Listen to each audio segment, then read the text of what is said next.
అండి అందరికీ నమస్తే నేను మీ సునీల్ మద్దాల చూశారు కదండి చాలా మంది నా థంబ్నైల్ చంద్రబాబు నాయుడు గారు జగన్ గారు పవన్ కళ్యాణ్ గారు వీళ్ళ ముగ్గురులో ఎవరికి ఎక్కువ మెజారిటీ వస్తది మామూలుగా ఉండదని మనతో వీడియో అలవడదు కాబట్టి వీళ్ళ ముగ్గురులో ఎవరికి ఎక్కువ మెజారిటీ వస్తది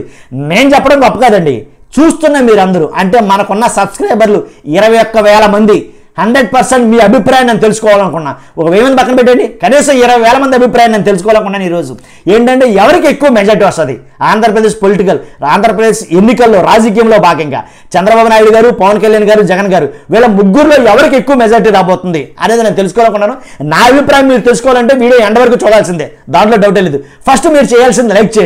లైక్ చేసి అలాగే సబ్స్క్రైబ్ చేయండి కొత్త వాళ్ళైతే ఇలాంటి ఇంట్రెస్టింగ్ టాపిక్స్ ముందు రోజుల్లో చాలా రాబోతున్నాయి అలాగే మర్చిపోవద్దు కొత్త వాళ్ళైతే కనుక సబ్స్క్రైబ్ చేయండి మరి ముఖ్యంగా షేర్ చేయండి చాలా మందికి వెళ్ళాలి ఈ వీడియో ఓకే వీడియోలోకి వెళ్ళిపోదాం చంద్రబాబు నాయుడు గారిని ముందు తీసుకున్నట్లయితే కనుక చంద్రబాబు నాయుడు గారు ఏదైతే వెంకటేశ్వర విశ్వవిద్యాలయం ఉందో దాంట్లో స్టూడెంట్ లీడర్గా స్టార్ట్ చేశారండి ఆయన కెరియర్ రాజకీయంగా ఏంటి అప్పట్లోనే అంటే ఈ డిగ్రీ చదువుతున్న స్థాయిలోనే అప్పట్లోనే యూనివర్సిటీలోనే స్టూడెంట్ లీడర్లుగా చేశాడు ఆయన అలాగే 78లో చంద్రగిరి నియోజకవర్గం చాలా మందికి తెలియదండి కుప్పం నుంచే ఫస్ట్ నుంచి చంద్రబాబు నాయుడు గారు ఆ కుప్పం నియోజకవర్గం నుంచే పోటీ చేస్తారని అనుకుంటారు చాలా మంది 7 సార్లు ఎగ్గినా 8 సార్లు ఎగ్గినా ఎప్పుడు ఎగ్గినా కానీ కుప్పం నుంచి అన్నారు కానీ ఫస్ట్ చంద్రగిరి నియోజకవర్గం నుంచి ఆయన నెగ్గడం జరిగింది అయితే ఎమ్మెల్యే అవ్వడం జరిగింది 78లో అంటే 28 సంవత్సరాల వయసులో ఎమ్మెల్యే అయిపోయాడు ఈయన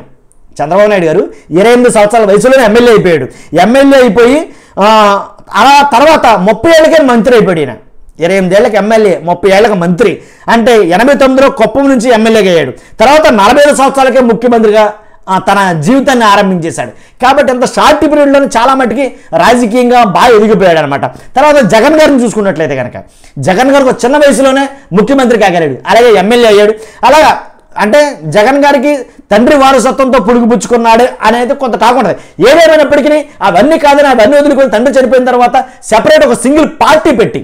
ఒక ఎజెండా తోటి ఎవరైతే నన్ను వద్దన్నారో నన్ను ప్రజల దగ్గరికి వెళ్ళమని అన్నారో వాళ్ళు కూడా నాకు అనవసరం వాళ్ళకి బేఖాతరు చేసి ఒక సెపరేట్గా ఒక పార్టీ పెట్టి ఆ పార్టీ వైఎస్ఆర్సీపీ అనే పార్టీ పెట్టి ఆ పార్టీ మీద నిలబడి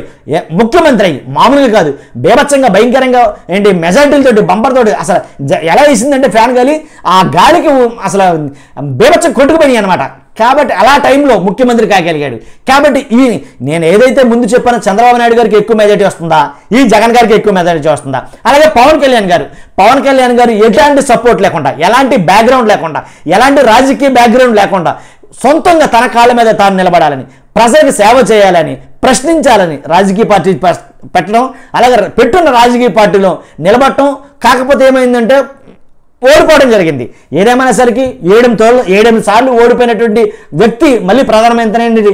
హిస్టరీకి వెళ్ళినటువంటి వరల్డ్లో మనం ఉన్నాం కాబట్టి ఈ పవన్ కళ్యాణ్ గారు ఈసారి ఎన్నికల్లో మామూలుగా ఉండబోతలేదు అన్నిటిని చూశాడు ఎత్తు పల్లాలు గొయ్య గొప్పు తెలుసుకున్నాడు కాబట్టి మరలా ఎన్నికల్లో నిలబడ్డాడు ఈసారి పవన్ కళ్యాణ్ గారికి ఎంత మెజార్టీ వస్తుంది వీళ్ళ ముగ్గురు గురించి చెప్పాను నేను వీళ్ళ ముగ్గురు గురించి చెప్పిన వీళ్ళలో ఎవరికి ఎంత మెజార్టీ వస్తుంది చాలా సర్వేలు చెప్పిన మాట చెప్తున్నాను ఇది నా ఒపీనియన్ కాదు ఏంటంటే చంద్రబాబు నాయుడు గారికి మ్యాక్సిమం బాగా ఎక్కువ అనుకుంటే ఈసారి 50,000 మెజార్టీ వస్తుందని లెక్కేస్తున్నారు అలాగే జగన్ గారికి బాగా ఎక్కువ అనుకుంటే కనుక 50,000 మెజార్టీ వస్తుంది అన్నారు అలాగే పవన్ కళ్యాణ్ గారికి బాగా ఎక్కువ అనుకుంటే కనుక 50,000 మెజార్టీ వస్తుంది అన్నారు కాబట్టి ఇది సర్వేలు చెప్తుంది నా అభిప్రాయం కూడా ఇంచుమించుగా అలాగే ఉంటుంది కానీ అన్నిటికన్నా ముఖ్యం మీ అభిప్రాయం ఏంటో తెలుసుకోవాలని కాబట్టి 20,000 మంది సబ్స్క్రైబర్లకి నేను ఇస్తున్న ప్రశ్న ఎవరు ఎక్కువ మెజార్టీ వస్తారు వీళ్ళలో ఆంధ్రప్రదేశ్ ఎన్నికల్లో ఎవరికి ఎక్కువ మెజార్టీ వస్తుంది చంద్రబాబు నాయుడు గారికా జగన్ గారికా పవన్ కళ్యాణ్ గారికా మీ అభిప్రాయం ఖచ్చితంగా తెలియజేయండి అది ఏదైనా సరే సదా నేను గౌరవిస్తాను 1,80,000 20 ఎంతైనా కానీ దాన్ని నేను గౌరవిస్తాను ఖచ్చితంగా మీ అభిప్రాయం తెలుసుకోవాలనుకున్నాను మర్చిపోద్దు చూస్తున్న మీరు అందరూ ఈ వీడియోని లైక్ చేయండి ఎక్కువ మంది షేర్ చేయండి కుదిరితే కొత్త వాళ్ళందరూ కూడా సబ్స్క్రైబ్ చేయండి సబ్స్క్రైబ్ చేయించండి మన ఛానల్ని థ్యాంక్ యూ వెరీ మచ్